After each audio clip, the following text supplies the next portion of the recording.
He's had the Bullards in the lineup as well. We already mentioned Mike Machiavello winning a title at 197 over Jared Hott. So he's just continued to have success. And, you know, it's great for the Wolfpack as they're pitching a shutout here up against Princeton. Looking very strong again. Their lone loss came against Iowa, a very tight one. It was, again, down to the final, I don't want to say the final match, but really down to one or two one-point decisions that NC State lost both to and fell to Iowa, but they finished 6th at the NCAAs last year, which was the second best mark in program history. Trying to work their way up top, but here at 165, we have for Princeton the likes of Jake Marsh, junior from Marysville, Ohio, 14-10 career at Princeton. And then A.J. Kovacs, he's had to move up from 157 with no other NC State wrestlers making the trip at 165. So interesting to see how this one will pan out, but Kovacs with a quick takedown and Marsh a quick escape going up 2-1. Yeah, early points here coming from both guys. 2-1 is our score with Kovacs. Now, I was, you know, if you looked at lineups, you looked in past lineups, you saw there was a match between Cuomo and Bullard that happened, I believe, a year ago, where Cuomo pulled that upset against Bullard. I thought we may have seen that one this weekend, but unfortunately not. Yeah, sometimes it's just working out those ways, particularly this year and the way things have been in the past few weeks, and really the extent of what these programs have to go through during the pandemic, but particularly when there's an increase in cases with a wave coming up. A lot of these guys, they're not just having to individually practice, but they're going to have to kind of communicate with each other, distanced. It really has built a lot of these guys to be even more mentally tough, which is astounding to think in wrestling. You already have all that great mental toughness. Yeah, for sure. And I mean, it's an empty Jadwin right now. You know, just the teams and the benches that you hear yell, just like maybe a couple people sitting behind us that are just staff here at Princeton. So I know that Princeton really wanted to open up Jadwin with a bang and have a lot more fans here and people here watching. Unfortunately, that can't happen. But we're still getting some wrestling here, and we're still able to watch some action. And we thank all of you that are tuning in from home, hopefully staying safe. Thank you for inviting us into your home on this Sunday afternoon, the second weekend of January. Hopefully you had a happy holiday season and a happy new year. And Marsh looking to go head in the hole here with front headlock, maybe an assassin attempt there by Marsh. We're going to clear that tie back up to our feet. Final 10 seconds of the first period here. Kovacs with that 2-1 lead. Looks like guys are going to be pretty content to just ride into the second period with the score as it is. So 2-1 the score through a period. We get another quick look at this takedown for A.J. Kovacs.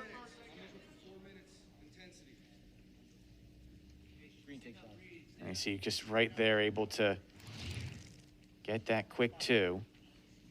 Marsh from Princeton on bottom. Kovacs, Wolfpack on top. Marsh will start from the bottom, and if he can get a quick escape here, he was only down for 5 seconds in the first period, he can tie up the score.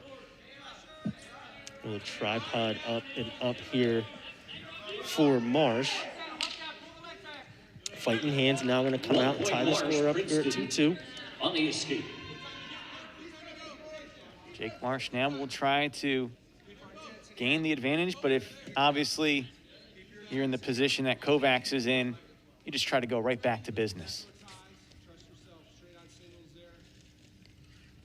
Marsh, one of several Princeton wrestlers who competed with Team USA at the U23 World Championships in Belgrade, Serbia.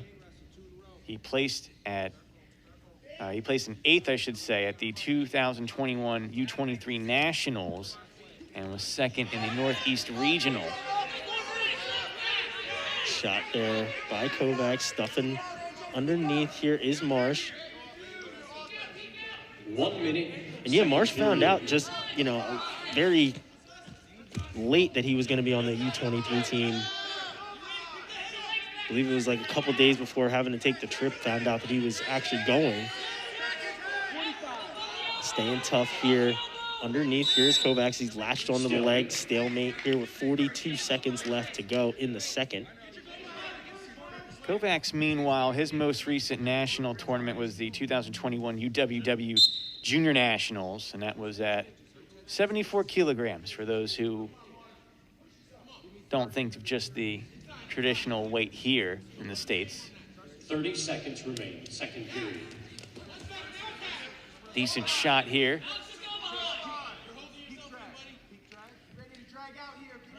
Marsh trying to utilize that leverage to his advantage. And another front head stalemate here. Marsh is kind of looking for openings there. He's got Kovacs trapped underneath there with a front headlock, but not really able to catch any openings. And we continue to get stalemates from that position. So far, your impression, though, of Kovacs making that bump up weight-wise from 157 to 165? Out of all these guys today, it looks like everyone that has made that move up in weight, every single person is comfortable in their new weight classes, Kovacs included. You know, you saw the same from Tariq Wilson. We'll see coming up next, Hayden Hidley, who's up a couple weight classes from 157 to 174. Ed Scott up from I believe 149 to 157 this year. You know, they look very comfortable in their new weight classes. I guess I should say for NC State. And there's an escape, just one on the escape for Kovacs, and the challenge brick is thrown here by Pat Papalizio. So let's see what, I'm not sure what he was,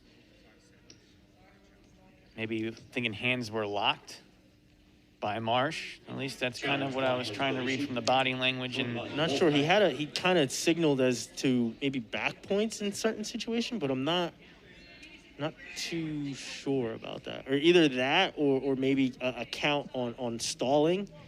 I don't really know. I just saw him kind of gesture. Yeah, the only thing I saw is maybe his fingers were kind of clasped together there. He was definitely locked in that front headlock position.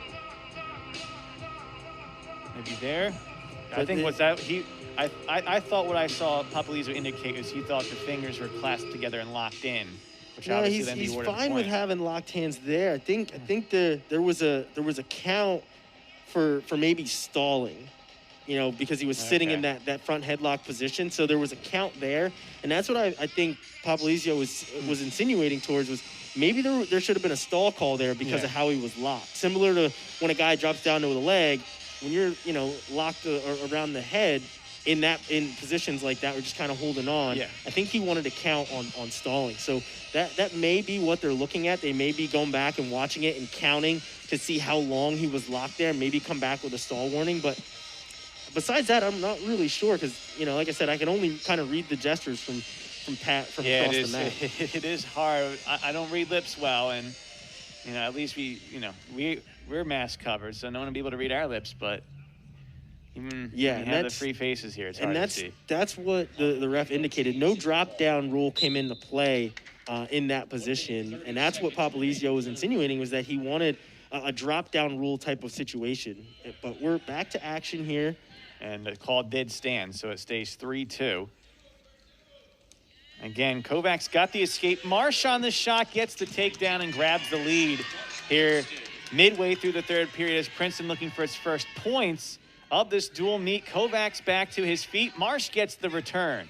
Yeah, very opportunistic in that position. Opportunistic pressure, I guess I should say, where he got Kovacs on his heels, pushed him back, and was able to score that takedown. And 4-3 now our score. Riding time accumulating. Just about 30 seconds of it here coming for Marsh. Now another lift and return. This just might be a tad bit of a difference moving up the weight for Kovacs, because Marsh has just been able to get enough of that strength on the returns to the mat. 30 seconds remaining, third period. Yeah, and the way that Marsh is kind of sagged on that ankle, he's got that ankle hooked, and he's really sagging those hips to keep Kovacs down on the mat. Oh, maybe a chance for a reversal here late. Nothing indicated quite yet. 12 seconds to go. He was very close to it. The NC State bench wants points. Now the riding time is getting close to a minute here. And not only that, but have been in time. So no points were awarded. So the riding time should continue to accumulate because it did stop, I thought, for no change. But we are going to get a locked hands call on Marsh. So there's where the 1 point will come from. But the position didn't change. There was no escape. There was no reversal. So the riding time clock should continue to run. So a minute of riding time should be on the board. But we are going to get the 1 for locked hands. If the riding time stays, then we'll at least be taking a look at it right now. But there was no change in the position.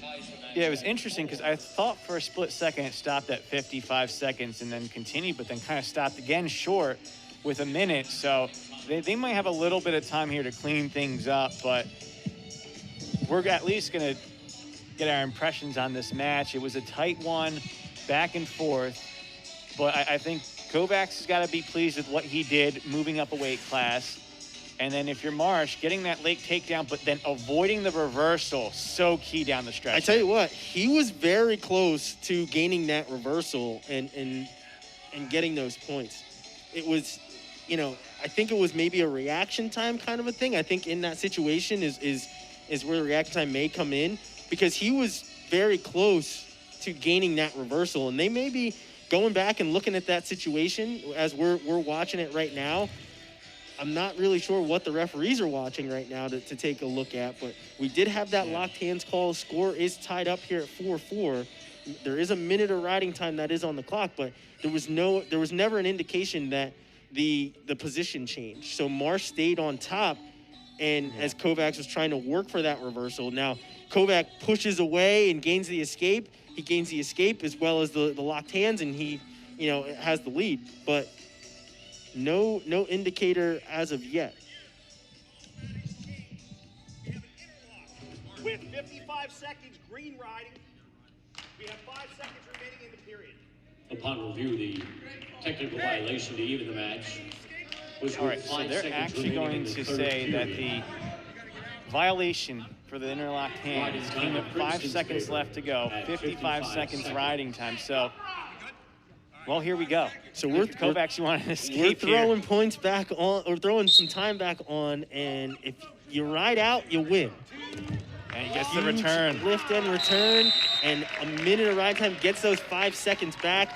And those are going to be the first points on the board here for Princeton as Marsh comes out with the 5-4 win thanks to riding time. 1 point for Jake Marsh at the end of the match. It's an interesting way to get the first few points on the board, because you're right there literally to a split second difference between 1 point or not. But great job there to get the return by Marsh. Kind of almost a second breath there just to make sure he secured the victory after ceding that